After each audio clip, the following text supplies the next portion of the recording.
ხალხს მიულოცო დამდეგი შობა ახალი წელი მინდა უსინო გამარჯვება და კიდევ ერთხელ ვამბობ უკრაინის გამარჯვება ეს არის საქართველოს გამარჯვება ესაც ცივილიზებული სამყაროს გამარჯვება და რა ვიცი ახლა შეიძლება ამ წუთას ვინმე ბავშვი გარდაიცვალა, ვიღაც ჯარისკაცი გარდაიცვალა, ვიღაც მოხუცი უკრაინელი გარდაიცვალა და ყოველდღიურად ხდება ეს ფაქტები, მაგრამ მაინც არ არიან გულდატეხილები და არიან იმედიანად, გამარჯვების იმედიანად.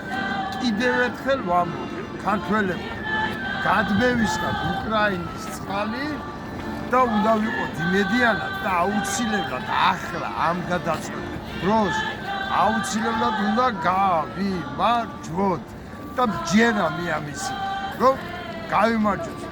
ულოცა უკრაინელ ხალხს შობა ახალწელს, ულოცავ საქართველოს შობა ახალწელს.